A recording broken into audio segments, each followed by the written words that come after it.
My thesis is that all of John Steinbeck's books center around the exact same theme, and that theme is false hope or idolatry. And I think that that is the tragedy and the comedy to the tragic, dramatic books and to the comedic books, all centered around someone placing all of their security, significance, and hope into something that can't bear the weight of that kind of pressure.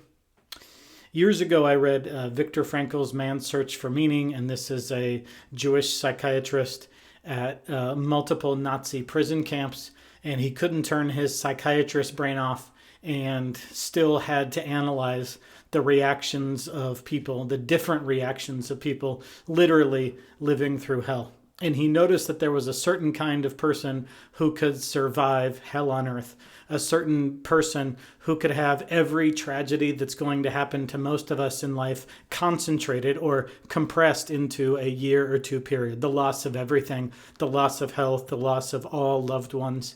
And who could handle that type of thing? Well, Frankl said that people that he saw being successful at life had three characteristics.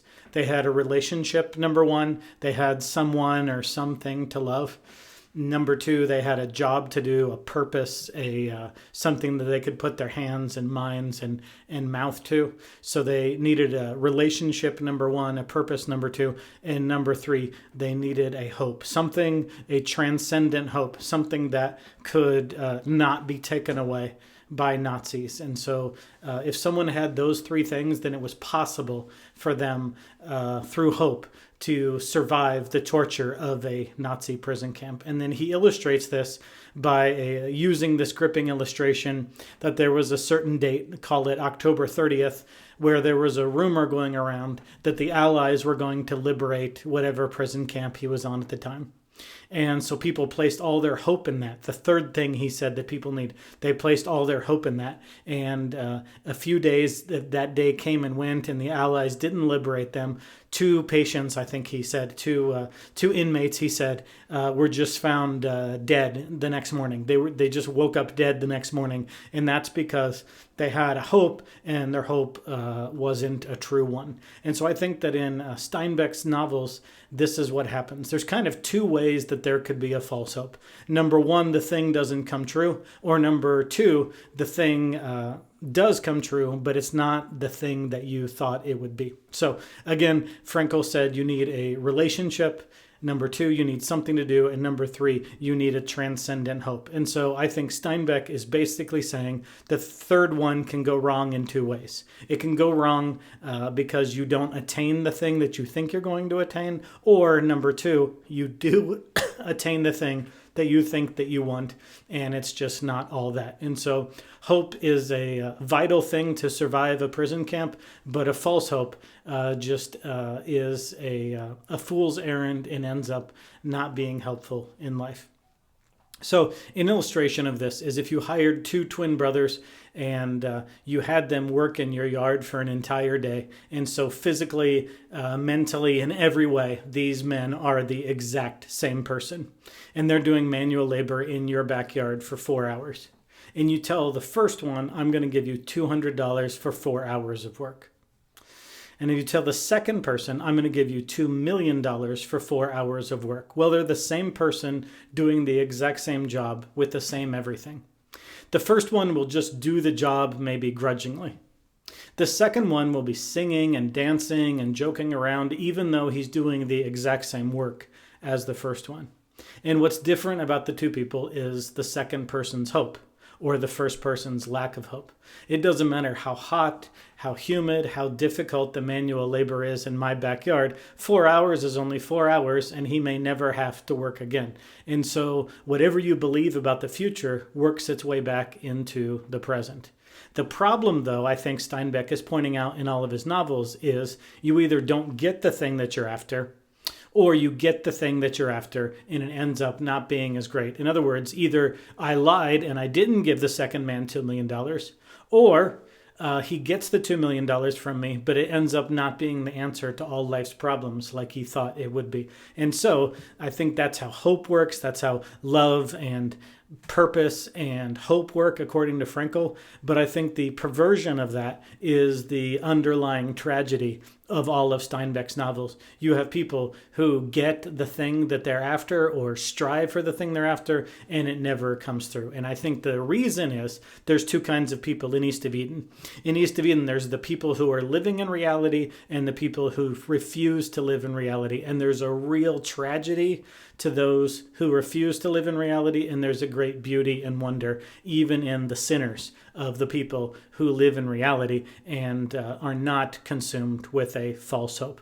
So the first group, those who refuse to live in reality, I would put Cyrus. He's obsessed with this ideal of being a great man. He does nothing to earn the title of great man. He tries to make his son into little great men, but really it's all about him. Even his child rearing is all about him, and his military record is just a fabrication. It's just smoke. And he thinks that that's going to fill up his insides. That's going to make him secure and significant. It's going to protect him from hurting. It's going to make him feel like a man. And being a great man does not even result in his beloved son, Adam, doing the very thing that he wants him to do. So that seems like definitely a false hope. Charles seems to be consumed with the false hope, the living the lie that if he just can have a productive, gigantic farm and maybe get a wife, that will be enough for him.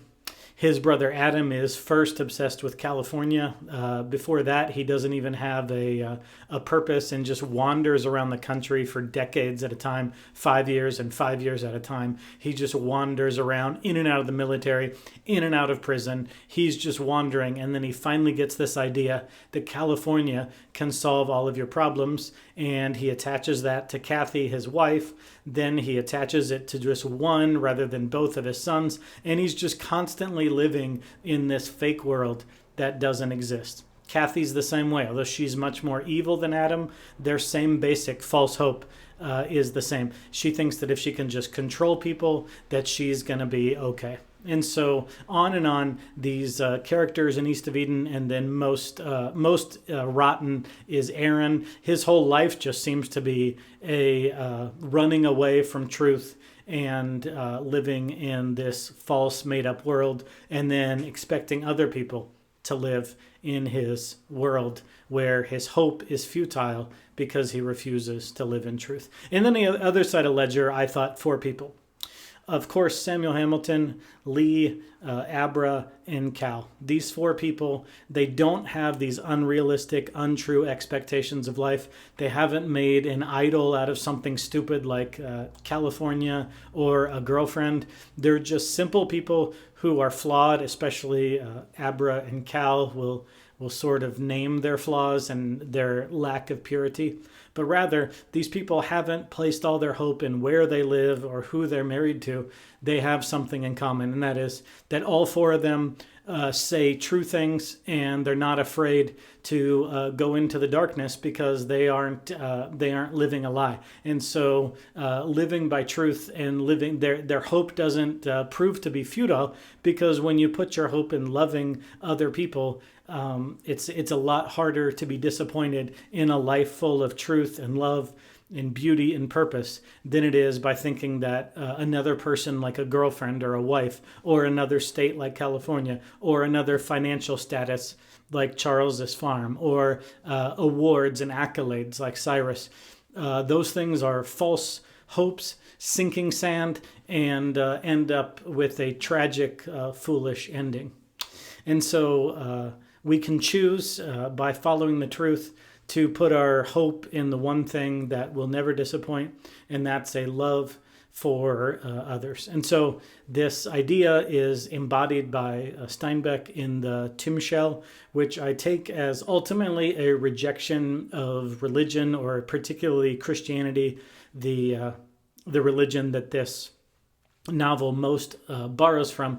I think the central tenet of Christianity is God on the down staircase, God coming down a ladder, God coming all the way from heaven to earth in a manger to seek and save the lost, to give his atoning life on the cross in the stead of anybody who would believe. And so this novel sort of is the exact opposite of that. This novel's hope is almost an anti-Christian hope, or at least a non-Christian hope, and that is that we have the ability to choose and to save ourselves. However, there is one aspect that I believe is Christian, and that is at the end of the novel, nearly everyone is dead that we've met, save Abra, Lee, and Cal. And Cal is struggling with this Cain and Abel story because he's killed his brother, and it is the forgiveness that offers him freedom. So the father did favor Aaron, but the father forgiving the killing of Cal, I think that most readers will presume to go on to Cal's success as an adult. So that's the most Christian way, I think, to read the novel, is that the person we end up as we close the book, and the book is the chapters are closed on almost all the characters besides Cal and Abra. We do have hope, and that hope springs from grace and mercy, undeserved favor from the Father. And then finally, I do look back to a couple chapters, chapters 4 and chapter 34. Chapter 4 was the letter from Charles to Adam saying he still feels like there's unfinished business, like he should have done something, like they should be in different places. And then there's the haunting rocking chair, the cock crowing from the chickens, the light overhead is moving around, and he presses so hard on the pencil that he has to switch to pen, and it seems like a manic episode from Charles, basically saying the novel should have ended with Charles and Adam. He should have done as Cain did to Abel, and that sort of colors your reading of everything that happens after that, that from Charles's point of view, that Adam's adult life shouldn't have happened. And then I also think back to that interlude, chapter 34, where Steinbeck kind of gives the bird's eye view, and he talks about the 3 men in his lifetime who have died and the legacy they left behind. I think that now that almost all the characters are dead, we can go back and read those few paragraphs of chapter 34 and say that to Steinbeck, the meaning of life is, are you a net positive or are you a net negative? And is the world better because you died, or did the world lose something because you died? And so as the novel ends with Adam Trask, the person we most obviously were following the greatest amount of time, that's a curious question to answer. I don't think that you can strongly come down on one side or the other. Adam did a lot of good and he did a lot of bad, and we actually put a lot more faith in this new couple, Abra and Cal, to carry the generational trauma, to love and humility and living a life of striving for good rather than just assuming you're good. Like, in my opinion, the least likable character really in the whole novel, Aaron was. So I hope this was a worthwhile read for you. It was good for me to go back and reread the book and think a little bit harder and more deeply on the major themes explored in this book. Are you beholden to your biology? Are you beholden to the way you were raised? No, you can choose freely, and nothing we do can ultimately be blamed on another. We have a moral burden to do good, and that when we breathe our last breath, it would be better if the world missed us rather than it be a positive for the world. And so I think for Steinbeck, a real tragedy can occur when we put all of our hopes into the wrong thing, material goods, or moving to another state, or a new job, or bunnies, or a pearl, whatever the thing happens to be in the novel. That is my thesis, that all of Steinbeck's books come back to what we would call idolatry or false hope. And the real heroes are the people who can live in Frankl's world of having relationships that matter, having something good to do with your hands and your head, and having a transcendent hope. And that transcendent hope that a Nazi can't steal often has to do with telling the truth in love to our fellow man.